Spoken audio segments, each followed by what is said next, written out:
Hello friends, today we are going to talk about color pencils and some color theory. Here we have a beautiful color wheel that has some extra information on it. We've got our paper, we've got our colored pencils. Let's talk about our color pencils first.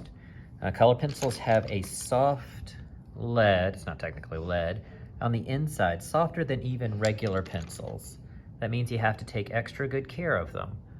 And if you drop them or bang them, it can actually break the lead inside the pencil so that every time you sharpen it, it breaks. And you sharpen it and it breaks. And you sharpen it and it breaks. Not awesome.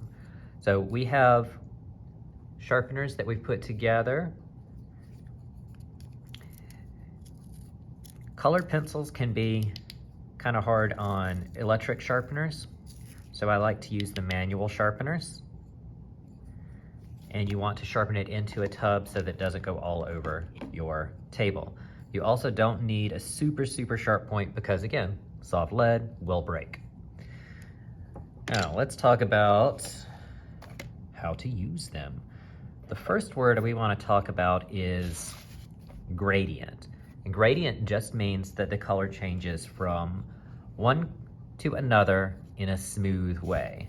You can have a gradient that goes from dark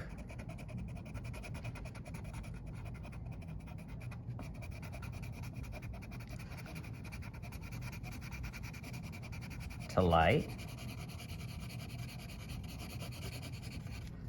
or you can have a gradient that goes from one color to another color. And we're going to talk about how to use all of these because they mix a little bit different depending on what colors you choose. And one thing you might notice while I'm working with these is I'm not holding them like I would if I were drawing or if I were writing. When you're holding pencils for drawing, a lot of times you'll change your position. This is really good for writing and sometimes for small details. Holding it back is better for having control over pressure, which is the most important thing for creating these. The first thing you might want to do as you get your colored pencils is practice drawing light. Make a mark that's dark, less dark, less dark, just the weight of the pencil on the paper. You want to be able to change back and forth. Colored pencils are more difficult to erase altogether, but this one's almost impossible. But when you get to here, it's easy to erase and you can also just change it. Pretty easy. All right, so that's the gradient. We're gonna be using that a lot. Now let's talk about our different color groups. Here's our color wheel. You may already know your primary colors, your red, yellow, blue, and of course technically the best color red is not actually this red, which is what we normally hear about, but magenta, which is a little bit more red-violet. And the best blue is for primary is actually a cyan, which is closer to that, a little bit more blue in it, but we'll use these for now. And we know our secondary colors. Let's put those back in there. Red, yellow, and blue. That hits me with the primary. If I mix yellow and blue together, I do get green. If I mix yellow and red together, I do get orange. And if I mix blue and red, I get a purple. So that's gonna set us up for how we're gonna combine these.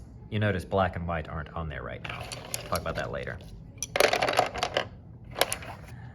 Let's talk about analogous colors. Analogous colors are colors that are next to each other on the color wheel. For example, I could have orange, and in between red and orange is red-orange, in between violet and red is red-violet, so I might just have these 4 colors here, or these 3 colors, but they're the ones that are cousins. They're right next to each other and they blend very smoothly.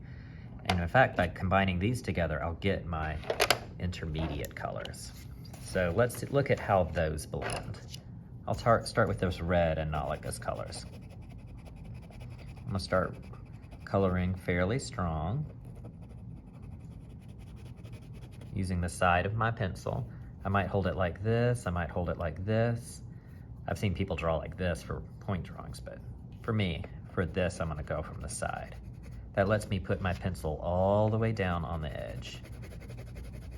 I'm gonna get softer. And I'm just gonna carry this a pretty far away. Now let's start blending in our orange.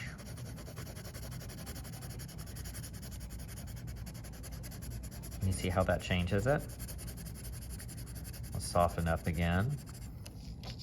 Let's bring in my, which direction was I going? I was going red-violet.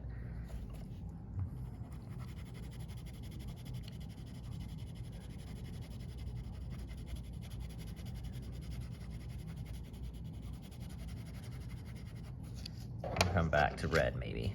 And you can decide what order they go in. But the point is those colors are blending together in a very nice way. And that's the analogous colors. I was using red, orange, and I used those to make red-orange, and also violet, and I used that to make my red-violet. Now, you'll see orange and violet are not next to each other. What happens if I blend those? Will it be a smooth, rich colors, or will it turn different? Let's find out.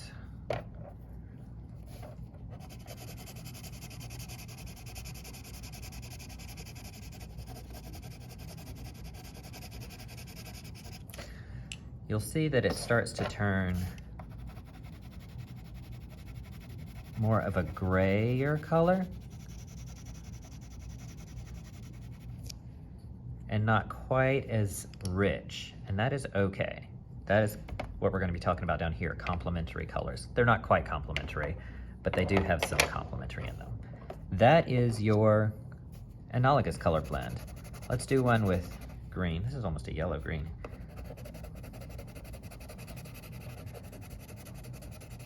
And let's just keep going this way.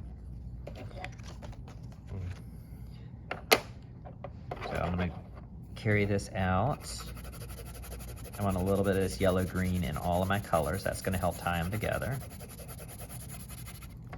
I'm gonna go some yellow is the next on my color wheel. That's what makes it a very beautiful yellow-green color. Start blending in some orange going this way.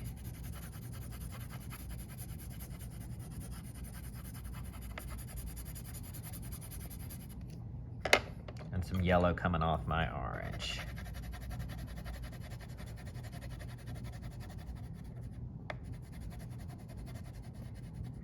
So I kind of went yellow-green into the yellow, and it's sort of in between those. Came over to my yellow-orange, and then shifted back to yellow. So I stayed right in this range. That's analogous. Let's talk about complementary colors. Most things are not super bright colors. Most things are a blend of them. So complementary colors are colors that are opposite. Red opposite green. Blue is opposite orange, and yellow is opposite violet or purple. And in the art room, you will find color wheels all over the place that will help you find this information. So let's pick a complementary pair. I'm gonna take my yellow.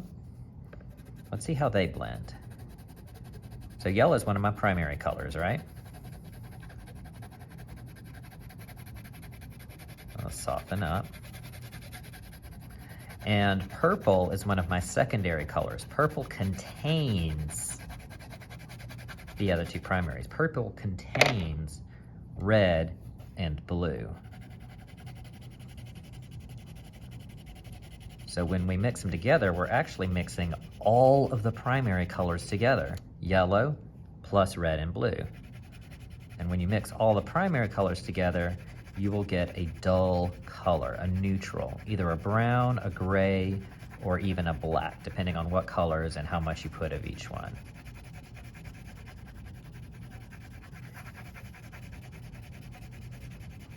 And as you're blending, you may switch from one color back to the other one. See, this is giving me a kind of a brown color. It depends on the medium, it depends on how much you put of each one and the brand of your materials even. It's more likely in nature to find something closer to this than one of these super bright colors, although those show up some. What about black and white? I hadn't even talked about those, have I? Black is going to let you change things to give them a darker tone. That's called a shade. You can add black to any of the other ones. You may find that you like the black better on top of the color. You may find that you like it better underneath. There's no right or wrong. A white is interesting because it will not cover up anything. It will not turn anything whiter. It will make things a little bit lighter, but not significantly. See where that gradient was able to come in and change my orange, so it went from a darker orange to a lighter orange. Gradient's super important. White will not change something super dramatically, but you can use it as a blender to soften your blends together. I personally think a mix of the paper texture showing through like you do without the white, and some places you use the white is the best strategy. But it's not going to turn this white, it's not going to cover it up. All right, and those are the tricks and tips for using colored pencils. I cannot wait to see what you create. I wonder if the difference is even showing up in the video. It might be just something you can see in person. All right.